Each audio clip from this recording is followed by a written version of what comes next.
दोस्तों तो आज हम बनाने जा रहे हैं चिल्ली चाप। ये चाप सोए उसमें डलती है आपके एग रोल में, ठीक है। और ये जो ऊपर लाल रंग है ना जी, हमने तो वैसे बनाई है उसके हिसाब से, मगर जब ये एग रोल में डलती है ना तो ऊपर का हिस्सा नहीं डलता बेसन, ठीक है। सिर्फ चाप को काट के अच्छे से फ्राई करके लाल करके निकाल लिया जाता है। हमारे पास वाली चाप है, मगर अगर आपने बनाई नहीं क्योंकि हमें ऐसी भी अच्छी लगती है, क्योंकि इस तरीके से भी खाओगे आप चाप तो एक नंबर की ही लगेगी, क्योंकि क्रिस्पी वगैरह बहुत हो जाती है वो। और वो वाली चाप क्रिस्पी नहीं होगी क्योंकि उस पर कोई मटेरियल चढ़ा ही नहीं होता। इस वजह से हम जब खाते हैं तो हमें ज़्यादा स्वाद नहीं आता।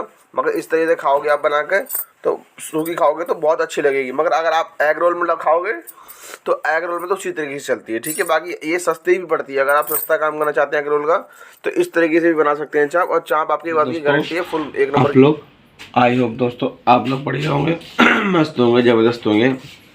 तो आपके लिए मैं वीडियो लेकर आया हूँ चिल्ली चाप, जो सोयाबीन चाप की बनती है और एग रोल में डलती है, ठीक है। 40-50 रुपये का सिंगल रोल बिकता है इसका। तो उसकी पूरी विधि आज मैं समझा दूंगा आपको बिल्कुल बारीकी से। फिर भी कोई डाउट रह जाए तो मेरे कमेंट बॉक्स में आकर मैसेज डाल दीजिए, कोई दिक्कत बता दो लग गया कि ये कौन सी चाप है। ये मैंने जो आपको बना के दिखाई थी वेस्ट मैदा से समझ लो, या आप वेस्ट मैदा यूज कर लो, चाहे आप स्पेशल मैदा लगा लो। वो मैदा जो 35 रुपये किलो की चाप थी वो उस चाप से आपको बनानी, खास ध्यान रखना, क्योंकि उस चाप में ही दम होता है भाई, उस चाप में ही चलती है चाप। ग्लूटन की उसमें कुछ भी मिलावट नहीं होती, सिर्फ ग्लूटन की चाप ही चलती है। 35 रुपये किलो वाली चाप मार्केट से ले आओ, चाप खुद बना लो, ठीक है। और इसके हिसाब से ही बना, क्योंकि इस चाप का जो स्वाद आता है ना भाई वो एक नंबर का आता है, ठीक है। और एक बात का ध्यान रखना, चाप वही बेस्ट है जो मुँह आप खाओ और अगर मुंह में जाके घुले ना तो ठीक है। अगर वो मुंह में घुल रही है तो वो चाप में आपको मज़ा नहीं आएगा, आपका कस्टमर सेटिस्फाइड नहीं होगा आपका। ये मैं आपको क्लियरली कह देता हूँ। आप पहले खुद खाओ फिर दूसरों को खिलाओ, ठीक है। फ्रेंड्स, हमारी लच्छेदार प्याज है, यह हरी प्याज है हमारी, ठीक है। और हमने इसमें डाला है टमाटर, अदरक, लहसुन और लाल मिर्च, मेरे सिर का उसका हम इसे ग्राइंड कर लेंगे। अजीनोमोटो मन कर रहा था कस्तूरी मेथी तो डालो ना, कोई दिक्कत नहीं, मगर देगी मिर्च डाल लें, ठीक है। इससे कलर बहुत अच्छा आता है। टमाटर सॉस, ग्रीन सॉस, ठीक है, सब आपको डालना है।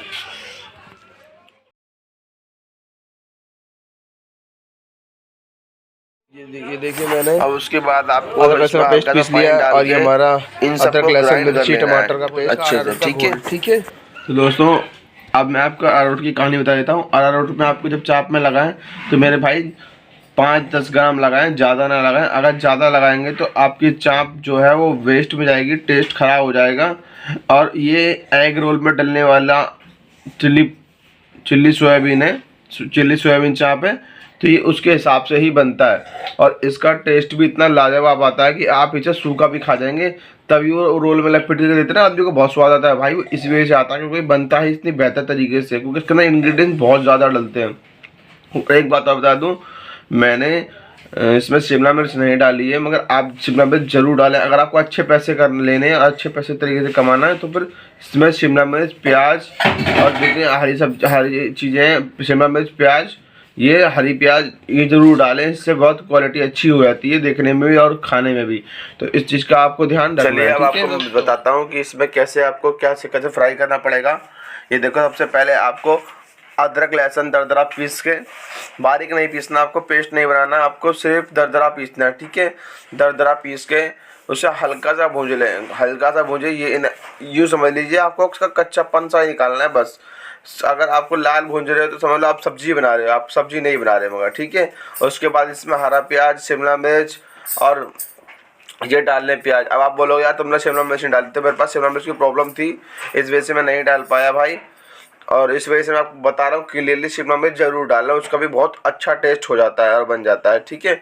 इसके बाद आपको अदरक लहसुन की तरह इसको भी फ्राई करना है, प्याज को। प्याज हमेशा लच्छेदार ही आपको करनी है, लच्छेदार प्याज ही काट के डालनी है। लच्छेदार प्याज से ना टेस्ट और क्वालिटी और सर्व करने में मज़ा इतना आता है कि आप बोलोगे कि चीज़ है, ठीक है। आप बारीक जड़ी प्याज काटोगे दिखाई नहीं देगी और अजीब सी लगेगी, मगर ये प्याज पीस जो दिखाई देता है उससे सजावट बहुत अच्छी हो जाती है। गोल गोल लच्छेदार प्याज काटेंगे तो ये बहुत अच्छी लगती है देखने में।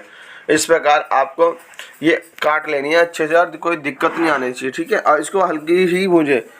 और इसमें मैं ये कह रहा हूँ आपको यही करना है कि उसके बाद आपको ऐसे ही प्याज भूंज लेनी है और उसके बाद आपको अदरक लहसुन, ठीक है, अदरक लहसुन टमाटर मिर्ची, और अगर आप चाहें तो इसमें थोड़ी सी 2-4 हरी मिर्च भी डाल सकते हैं, ज़्यादा नहीं, क्योंकि हरी मिर्च से उसका स्वाद भी ख़राब हो जाता है अगर ज़्यादा डल जाए, इसलिए मैंने हरी मिर्च आपको डाल के दिखाई नहीं। मगर आपका मन हो तो कहते हैं मुझे हरी मिर्च बहुत अच्छी चीज़ें होती है, तो भैया उसको आप डाल सकते हैं, 2-4 हरी मिर्च डाल सकते हैं, इससे कोई दिक्कत वाली बात नहीं, आप डाल सकते हैं, ठीक है। उसके बाद इसे हल्का ऐसे भूनना है, इसी में अब ये तड़का बन रहा है उसका, ठीक है। तो आपने सिरका लगा दिया वाइट वाला, थोड़ा सा नमक, थोड़ा, और ये आप इसमें कश्मीरी लाल मिर्च डालें, और वैसे तो इसमें देगी में लाल मिर्च डाल दें, ठीक है। दोनों में से एक मिर्च जरूर डालें, इससे कलर बहुत अच्छा आता है। और इसमें थोड़ा जीरा पाउडर डाल देते हैं, और इसमें नमक डाल दिया हमने। अब थोड़ी रेड सॉस और थोड़ी हम डालेंगे ग्रीन सॉस, इससे भी एक अलग फ्लेवर जनरेट होता है, इस वजह से हम इसमें डालते हैं ये, ठीक है। ये चाउमीन में डालने वाली रेड सॉस और ग्रीन सॉस है, ये 50-60 रुपये में 5-5 किलो की गैलन आती है, 5 लीटर की, इसलिए आपको ये नहीं लगेगा ये महंगी बहुत है, कोई महंगी नहीं है भाई, बहुत सस्ती ही है, ठीक है। तो ये ले लेनी है हमें, और आप चाहे तो इसमें कस्तूरी मेथी भी ऐड कर सकते हैं, कोई बड़ी बात नहीं है, ठीक है। अब इसमें हमने सब कुछ डाल दिया है, अब इसमें हम इसी को सेट कर लेंगे, ग्रेवी को इससे हल्का भूनेंगे, ये देखिए इस तरीके से आपको इसे भून लेना है। और इस बात की मेरे भाई गारंटी होगी, जो भी मेरी वीडियो देखते हैं इस बात की मेरी गारंटी है भाई, ये अगर कोई बंदे को पसंद नहीं आती तो भाई जो कहे वो हार जाए हम, क्योंकि इसका जो टेस्ट होता है ना भाई वो बहुत बेहतरीन लाजवाब होता है। ऐसे नहीं एग रोल में भाई सब 40 रुपये 50 रुपये बिक रही है डलकर, ठीक है। और जो खास पीस नहीं डल पाते 10 से 12 पीस डलते हैं एक सोयाबीन चाप के बस, और रोल फुल हो जाता है, ठीक है।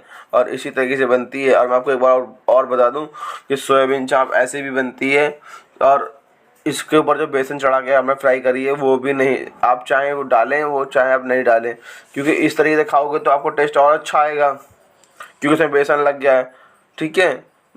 तो इस तरीके से आप खाओ तो आपको टेस्ट बहुत अच्छा आएगा, और उसके बाद भी आपको प्रोसीजर है, मगर आप ऐसे इसे चला लें, देखो इस तरीके से चला लो, और इस जो सोयाबीन का टेस्ट होगा ना, जो आपने कोई सब्जी खाई होगी सोयाबीन की भाई, वो सब्जी फैल है इसके आगे। और इसमें आपको हल्का सा नाम मात्र के लिए अरारोट लगाना बस, क्योंकि अरारोट थिकनेस को पैदा करता है और हमें इसमें थिकनेस नहीं बनानी है, समझ रहे मेरे भाई बात।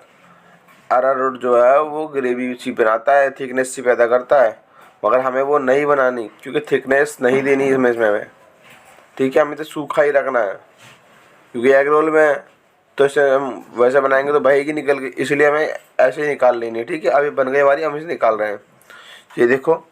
अब आप देखने में देख सकते हो कितनी अच्छी लग रही है ये, उसका एक पीस भी खा के देख लोगे तो आत्मा खुश हो जाएगी आपकी, गारंटी है मेरी। आप हम इसे डेकोरेशन कर रहे हैं थोड़ी सी धनिया डाल के, और आप इसे घर में बनाओ और फिर मुझे बताओ कि ये कैसी बनी। बता दूं इस तड़के में कोई खास सामान नहीं डलता। मैं आपको एक बात और बता दूं क्लियरली, इसमें आपको डालना है, आपको सिरका डालना है, ग्रीन सॉस रेड सॉस डालनी है, ठीक है, ग्रीन सॉस रेड सॉस डालनी है, नमक डालना है, जीरा पाउडर डालना है, सिरका डालना है, ठीक है, और आपको वो डालना है, 3-4 चीज़ें वो आपको डालनी है और कुछ नहीं डालना है, बस उसी से आपका काम बन जाएगा। ताकि और आपको कश्मीरी लाल मिर्च डालनी है, मैं आपको ज़्यादा लंबा चौड़ा नहीं बता रहा, 4-5 चीज़ें डालनी है। उसके बाद आपकी चटनी कम्प्लीट, चटनी बोल रहा हूँ आपकी वो कम्प्लीट हो जाएगी चिल्ली सोयाबीन चाप, ठीक है। तो मैंने आपको क्लियरली बता दिया है इस बारे में। अगर आपको फिर भी कोई डाउट लग जाता है, लगता है मन में, तो आप मेरे कमेंट बॉक्स में जाके मुझे कमेंट कर दीजिए कि इस वजह से मुझे परेशानी है, परेशान हो रहा हूँ मैं, तो मैं फिर भी आपको इस बात में क्लियर कर दूँगा, ठीक है। और बस इतनी कहानी है बस, ठीक है। Thank you so much. मेरी वीडियो आपको पसंद आई तो लाइक करें, शेयर करें, सब्सक्राइब करें, और वीडियो को ध्यान से जरूर देखें मेरे भाई, क्योंकि मैं सिखा तो रहा हूँ मगर फिर कई लोग सोचते हैं यार बिल्कुल इंग्रेडिएंट्स के लिए बिल्कुल सही मेजरमेंट से बताएं। अगर मैं बताऊँगा तो भाई आपको कुछ समझ नहीं आएगा, क्योंकि आपने उस क्लास में एडमिशन ही नहीं लिया। अब मैं पूरी बात बताऊँगा तो आप बोलेंगे यार इतना ये क्यों डलता है, इतना ये क्यों डलता है। भाई कुछ करोगे, कुछ बनाओगे, तभी तो आपको पता चलेगा क्यों डलता है, कैसे डलता है। खुद खाओगे, बेहतर से बेहतर बनाओगे, तभी तो आगे बढ़ जाओगे। अब तुम बिना पकी पकाई रोटी खाने जाते हैं, हमारी भाषा में कहते हैं पकी पकाई रोटियाँ। रोटी किसी और बने, आप बनाए और खा लिया, चल दी, आप बोलो हाँ भाई रोटी तो बन गई, बस मस्त है। ऐसे नहीं होता भाई, सीखने के लिए भाई रगड़ना पड़ता है। जितना हाथ साफ करोगे बना बना के उतना ही आपको नॉलेज मिल जाएगी। बाकी मैं बैठा हूँ आपके लिए हर चीज़ में, ठीक है।